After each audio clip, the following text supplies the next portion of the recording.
agradeço o convite, porque esse é um espaço, para quem viu quando a minha fala na quarta-feira, na Semana Acadêmica, eu falei sobre as esferas, a esfera pública, né, no mundo da vida, em Habermas. E uma delas é esses tipos de espaço, onde as pessoas têm a possibilidade de manifestar a sua opinião, construir suas decisões em forma de sim e não, e tentar achar um possível consenso sobre aquilo que compreende como sendo melhor em termos políticos, né? Então eu penso que esse espaço é importante para que a gente possa debater essas questões realmente. E eu não tenho aqui, obviamente, nenhuma receita para melhorar a política brasileira. E assim como o Marcos falou, a gente não tem um afastamento histórico necessário para analisar o que é o melhor ou o pior, se isso é possível dizer na política, o melhor ou o pior, qual o critério que a gente adota para ver isso. Então eu vou levantar alguns pontos em relação ao momento que o Brasil vive e depois quero ouvir também o que vocês têm a dizer para que a gente possa debater e tentar achar um consenso, já que isso é de interesse de todos, né? Eu acho que a tese principal que está aqui por base é que nós não podemos nos afastar da política porque a política não vai se afastar de nós, tá? Então não tem como a gente fugir apolítico, qualquer coisa, a gente não consegue ser. A gente vive isso, respira isso de certa forma todo dia. Então é importante que a gente tome conhecimento do que afeta direta ou indiretamente qualquer decisão que eles tomam lá. E obviamente nós sofremos sempre com um problema que é a quantidade de informação que nós temos, né? É uma quantidade absurda de informações sobre todos os setores da política, setores do judiciário. A gente não sabe qual é a contribuição que cada parte dá, às vezes, porque são problemas tão específicos, né? O Bob, Norberto Bob, um teórico do direito, teórico da política, um senador italiano, né, da vanguarda italiana, naquele livro The Future of Democracy, ele fala que a democracia chega a um momento que ela fica tão específica que a gente quase não consegue mais entender o que faz cada coisa, e fica tão burocratizada que os cidadãos às vezes ficam sem saber como decidir porque não tem informações suficientes para decidir. Então, e realmente, né, a gente às vezes não sabe qual é a atribuição de quem, afinal de contas, né? Que pauta é essa? Para que lado vai? Para o legislativo, o judiciário, ou afinal de contas vai para o executivo, né? Então, nós vivemos um momento extremamente delicado na nossa política, mas ao mesmo tempo um momento interessante, do ponto de vista do posicionamento das pessoas, né? E isso também, a gente tem que fazer uma distinção entre uma crise política e uma crise econômica. O que nós recebemos como informações que elas vêm juntas, né? Juntas. E a gente acaba querendo achar um culpado na história e jogando enfim, de quem que é a culpa de tudo isso, né? E às vezes a gente não consegue achar um culpado. A gente trabalha sempre com esse pressuposto de que tem que haver um culpado. É esse o cara que a gente tem que queimar na fogueira, né? Então, e a gente vê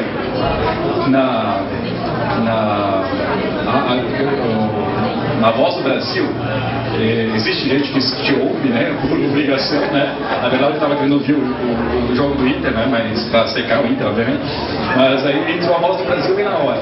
E ele tem informações importantes aí. Se a gente quer entender o Brasil, aí a gente tem que ouvir a Voz do Brasil, mas aí adiante às vezes é fato.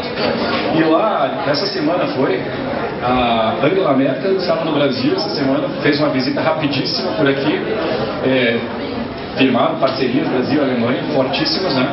E a Dilma, paralelamente, fez uma entrevista dizendo que a maior preocupação dela no momento é a inflação, né? E a gente às vezes não compreende o que isso implica para a nossa vida.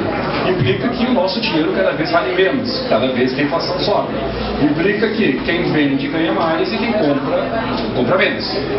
Então essa é a crise econômica de você cuidar esse desnível que acaba acontecendo. E obviamente, né, nós temos que lembrar que uma crise não aparece do nada, uma crise econômica, né? Uma vez, se você lembrar, em 2008, o mundo inteiro teve uma crise muito forte, né? Com todo aquele processo que começou nos Estados Unidos, e o Lula disse que era só uma marola no Brasil. Foi, de certa modo. Por quê? Porque houve uma grande intervenção do Estado para fazer a economia alavancar no Brasil. Então, o que aconteceu, né, nós sabemos que a economia pretende-se ser um ser sem pai, sem o Estado, mas aí o Estado entrou dando grandes incentivos econômicos para a população, como vamos abaixar o IPI, vamos abaixar isso, vamos oferecer uma casa, vamos oferecer um programa e etc. Só que obviamente o Estado não consegue aguentar tanta demanda que acaba gerando. E o que aconteceu nesse último ano é que ele acabou se retirando do cenário. E quando ele se retira do cenário, leva com ele todos os incentivos. E o que aconteceu é isso que vocês estão vendo. É um setor interessante para ver, é o setor automobilístico, né? O que aconteceu? Todo mundo correu para comprar seu carro novo, o que nunca tinha acontecido no Brasil, todo mundo poderia comprar seu carro novo, comprou o carro novo, com os juros lá embaixo, e obviamente pela quantidade de demanda, houve uma contratação absurda das empresas por funcionários. E o que está acontecendo agora? Estão demitindo um monte de gente, fazendo férias coletivas e etc. E aí as pessoas ficam mostrando que isso é um problema. Claro que é um problema, mas tem uma certa naturalidade, digamos assim, porque a oferta aumentou muito e agora não tem mais gente comprando.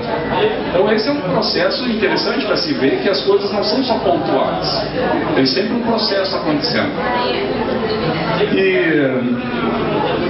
eu propus aqui um tópico, né, que é interessante, que eu bato absurdamente nisso, né, que eu falo aqui dos defensores, dos libertários da década de 70, e aqui me refiro especificamente a Robert Nozick, do qual nós trabalhamos, tem até os alunos que pesquisam comigo sobre Nozick e Rawls, esses entusiastas do Estado mínimo, né, de um Estado pouco intervencionista, como eles, sem inclusive um órgão controlador financeiro na economia do Estado, como isso não consegue acontecer no plano fático, né? Vocês têm um modelo na década de 80, os Estados Unidos se abalando com uma crise já, e agora em 2008 os Estados Unidos lá, né, onde começou a crise, tendo que comprar os bancos para não gerar mais uma grande depressão, certo? Então quer dizer, funciona um Estado sem uma intervenção, funciona o mercado sem uma intervenção, né? Enfim, não estou dizendo que esse é o modelo que tem que ser seguido, mas é só um questionamento. E eu queria agora especificamente falar um pouco sobre, e aqui muito o que eu penso, né, sobre isso, sobre as manifestações que ocorreram agora no dia 16, do último domingo, e as que ocorreram agora na quinta-feira passada. Né? A gente tem que entender isso como manifestar-se publicamente é um direito que todos nós temos de fazer, e a gente tem que fazer isso, de certo modo, né? Mas tem um fenômeno interessante que acontece principalmente nas manifestações do dia 16, intitulados nomeados coxinhas, vamos dar nome como se dá, né? Afinal de contas é assim, né? E não estou dizendo que é bom nem ruim, esqueça, não estou fazendo juízo de valor aqui. E vocês têm ali também um discurso de ódio muito forte, né? Um discurso de ódio muito forte ali, né? Como eu pus aqui, tem uma frase que diz: deviam ter matado em 1964. Acho que todo mundo viu isso nas redes sociais, né? Então é um discurso de ódio forte, que é um ódio de classe muito forte, né? Então que acaba às vezes mesmo insuportável do ponto de vista democrático, né? É uma manifestação legítima, mas com um ódio que enfim, acaba gerando outros problemas. São todas as reivindicações que são feitas nessas manifestações, elas são reivindicações legítimas, demandas legítimas, e muitas delas contra a corrupção, uma economia organizada, melhores serviços de saúde e educação. Isso ninguém questiona, todo mundo sabe. Pode ser qualquer parte, né? Porque agora se parece que o mundo virou bipolar de novo, né? Que ou tu é petralha ou tu é coxinha, mas parece que é muito simplista fazer isso, né? Mas no mínimo nós diríamos que essas são pautas que cabem a ambos os lados e que todos nós gostaríamos que fossem consideradas de uma forma séria e não forma paliativas, como sempre acontece. E que é um apelo, obviamente, para uma democracia melhor, mas todas elas estão, principalmente com esses discursos de ódio, estão direcionadas de maneira equivocada, né, e acabam até colocando em xeque o próprio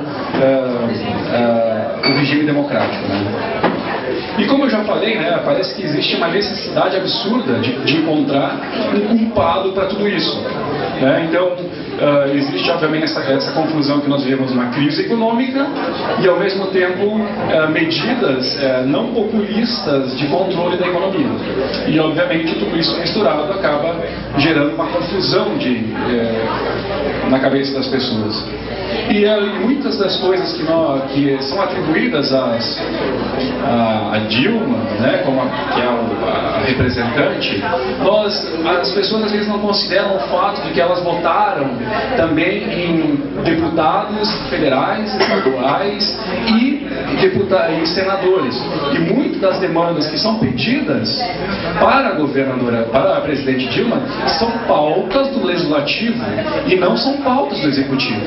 Certo? Então pode até vir a tentativa de mudança do executivo, mas por um tipo de carona safada que muitos deputados querem só para bater no governo, não aceitam justamente para criar um sintoma político ainda pior do que se está.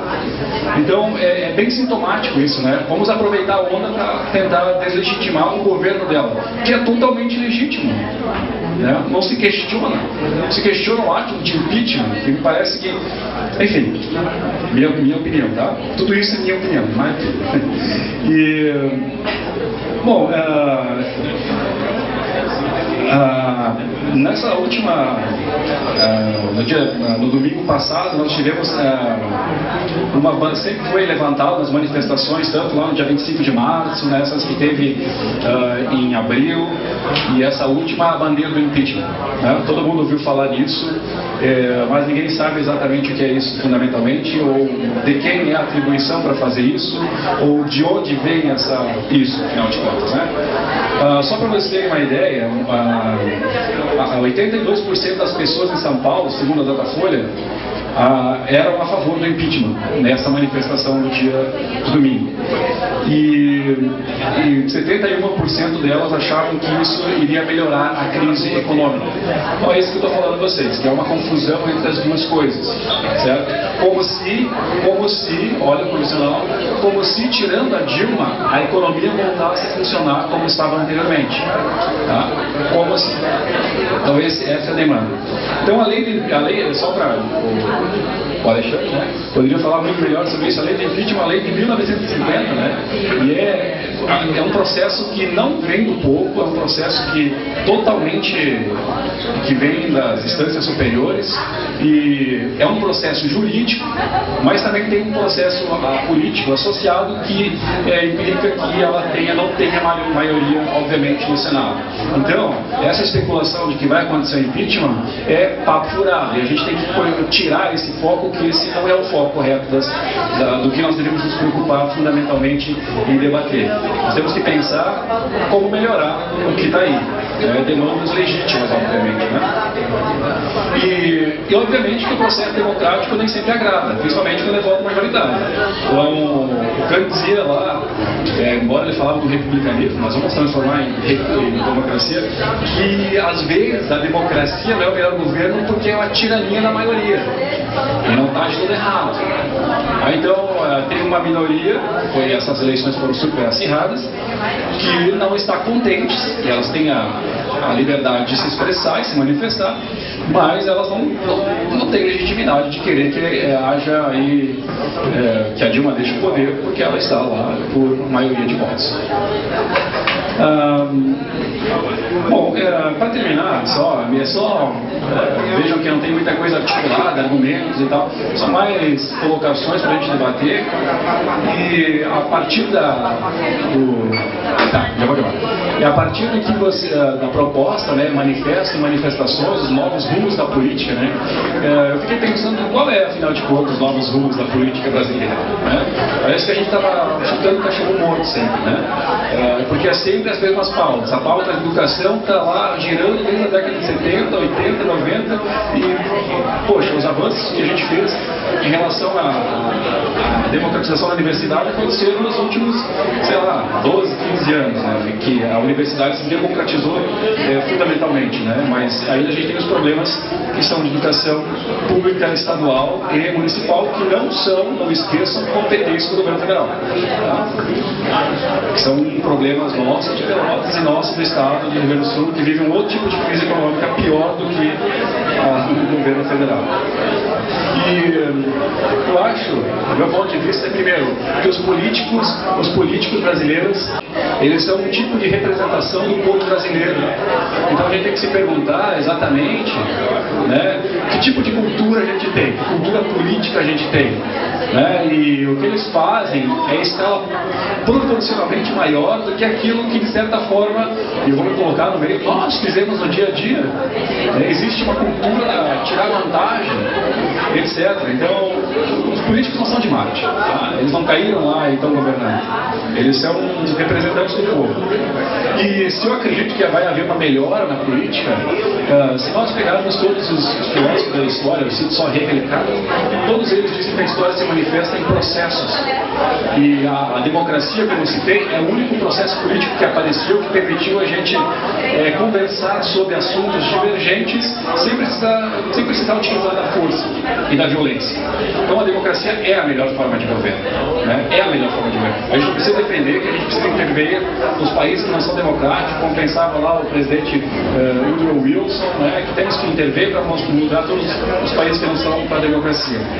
Mas só para vocês verem, na história do Brasil, nós nunca combatemos tanto a corrupção. Isso começou em 2003. Se a gente com a aprovação da Lei 10.683, que criou a Controladoria Geral da União. E em seguida, em 2004, a criação do Portal da Transparência. Em 2005, o regulamento do pregão eletrônico. Em 2008, foi criado o Cadastro das Empresas Idôneas. E ao longo dos últimos 10 anos, muitas outras leis, decretos, portarias foram instituídas. Em 2012 foi aprovada a Lei de Acesso à Informação. Então, se nós pensarmos em termos históricos, 15, 20 anos é muito pouco para mudar uma cultura política. Isso, quando que nós imaginávamos, na década de 90, que o presidente da Câmara dos Deputados Federais fosse ser indiciado pelo Procurador-Geral da União, como aconteceu ontem? Tá? Então, são avanços que a gente diz, mas estão impunes, vão sair, vão botar, vão arquivar, mas é interessante o movimento. Quando que nós vimos políticos ficarem presos? A gente começou a ver, certo? Então esse é um movimento que começa a mostrar que nós estamos caminhando, como a história é, devagar e lenta, mas a gente está caminhando para um panorama melhor. Tá? Obrigado, gente.